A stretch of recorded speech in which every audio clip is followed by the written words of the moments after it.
हाय दोस्तों, full stack development using मर्न series में आपका स्वागत है। आज हम लोग पढ़ने वाले हैं मॉड्यूल्स इन नोड जेएस। ठीक है, तो मॉड्यूल्स आपको पता ही है कि मॉड्यूल्स का मतलब होता है कि कलेक्शन ऑफ फाइल्स या कलेक्शन ऑफ मेथड्स जिसको हम लोग बार बार रीयूज कर सकते हैं। मतलब एक ऐसी जगह जहां पे ढेर सारे मेथड्स या क्लासेस को हम लोग बना के रख सकते हैं और फिर हम उनको यूज कर सकते हैं जहां पर भी उसकी जरूरत पड़े।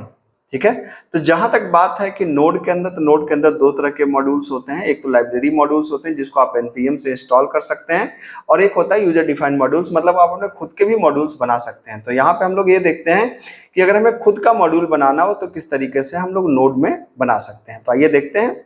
खुद का मॉड्यूल बनाने के लिए मैंने जैसे एक फोल्डर बना रखा है my.js नाम से, इसके फोल्डर को आपने बना रखा। इसके बाद आप सीधा विजुअल स्टूडियो कोड को खोलिए।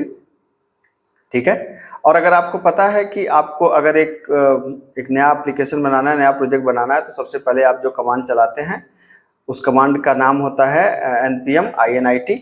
ठीक है, तो सबसे पहले मैंने यहाँ पे कमांड चलाया npm init। और अगर आप नहीं चाहते कि वो बार बार आपसे पूछे सेटिंग के बारे में, तो सिंपली आप यस कर दीजिए। इसका मतलब है कि जो भी, जैसे वो जो कंफर्म करता था कि ऑथर क्या होगा, लाइसेंस क्या होगा, कुछ भी आपसे पूछेगा नहीं, वो सीधा बाय डिफॉल्ट आपकी package.json फाइल को बना देगा। देखिए आपके सामने package.json फाइल बन चुकी है, इसने कुछ भी पूछा नहीं आपसे, बाय डिफॉल्ट से सब कुछ बना दिया। ठीक है, अब यहाँ पे क्या करिए, जैसे मुझे एक मॉड्यूल बनाना है तो मैं यहाँ पे गया, मैंने कहा my module.js। तो ये कोई किसी भी नाम से आप मॉड्यूल बना सकते हैं। ठीक है, तो मॉड्यूल बनाने के लिए कोई भी जो जावास्क्रिप्ट की फाइल है, जो .js फाइल है, वो मॉड्यूल की तरह ट्रीट होती है नोड के अंदर। ठीक है, तो अगर मुझे इसके अंदर कुछ फंक्शंस को बनाने हैं, तो जैसे मैंने एक फंक्शन कहा, उसको आपको यहाँ पे एक्सपोर्ट करना पड़ता है।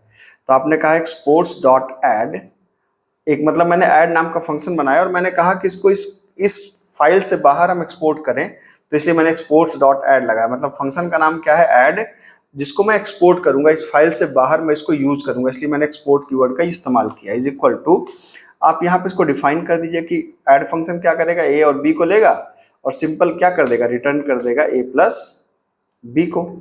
उसी तरीके से अगर मैं चाहूँ तो दूसरा एक फंक्शन बना सकता हूँ। मैं क्या कर सकता हूँ, एक्सपोर्ट्स डॉट एक सब्ट्रैक्ट नाम का फंक्शन मैं बना सकता हूँ।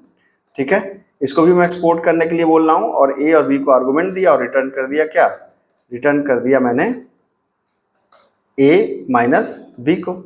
ठीक है, तो ये दो हमारे मॉड्यूल, एक मॉड्यूल का नाम क्या बना, माई मॉड्यूल, इसके अंदर दो फंक्शन बने, एक बना ऐड, एक बना सब्ट्रैक्ट। इनके पहले हमने एक्सपोर्ट्स जोड़ दिया जिससे हम इसको बाहर किसी फाइल के अंदर यूज कर सके। ठीक है, अब आपको क्या करना है, यहाँ पर जाइए, एक फाइल ऐड करिए जिसका नाम है index.js, जो हमारी प्राइमरी फाइल होगी यहाँ पर। अब इसके अंदर आपको करना क्या है, इसके अंदर सिंपली आपको करना है, जैसे आप एक वेरिएबल बनाइए लेट माई मॉड्यूल, या आपने कहा इज इक्वल टू, आपने कहा रिक्वायर, हम किसको यूज करना चाहते हैं, मैं यूज करना चाहता हूँ जो हमने अभी मॉड्यूल बनाया, मॉड्यूल का नाम क्या था, माई मॉड्यूल। ठीक है, इसको मैं यूज करना चाहता हूँ। और माई मॉड्यूल के अंदर दो फंक्शंस थे, एक तो आपका माई मॉड्यूल के अंदर आपको पता है दो फंक्शंस थे, एक ऐड नाम का फंक्शन, एक सब्ट्रैक्ट नाम का फंक्शन। और यहाँ पर मैंने इसको अपने प्रोजेक्ट से क्या कर लिया, जोड़ लिया, और मैं दोनों फंक्शंस को यूज करना चाहता हूँ। कंसोल डॉट लॉग, मान लीजिए मैंने कहा सम इज इक्वल टू, सम की वैल्यू कहाँ से आएगी, सम की वैल्यू आएगी माई मॉड्यूल, जो मैंने माई मॉड्यूल डॉट फंक्शन का नाम क्या है, ऐड फंक्शन से मैंने दो वैल्यूज दे दिया, तो ये आ गया आपके पास एक। अगर मैं दूसरे को यूज करना चाहता हूं तो कंसोल डॉट लॉग, मैंने यहाँ पर लिख दिया सब्ट्रैक्शन इज इक्वल टू, यहाँ पर आप चाहें तो यूज कर सकते हैं क्या, माई मॉड्यूल डॉट सब, और आप दे सकते हैं यहाँ पे दो वैल्यूज को आपने दे दिया।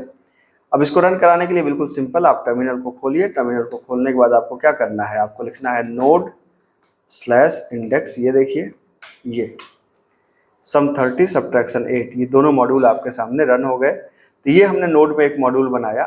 ठीक है, एक फंक्शन ऐड है, एक फंक्शन सब्ट्रैक्ट है, इसको हमने यहाँ से एक्सपोर्ट कर दिया, और इंडेक्स फाइल के अंदर यहाँ पर मैंने मॉड्यूल का रेफरेंस यहाँ पर पास किया माई मॉड्यूल के अंदर, और यहाँ पर मैंने इन दोनों फंक्शंस को यूज कर लिया।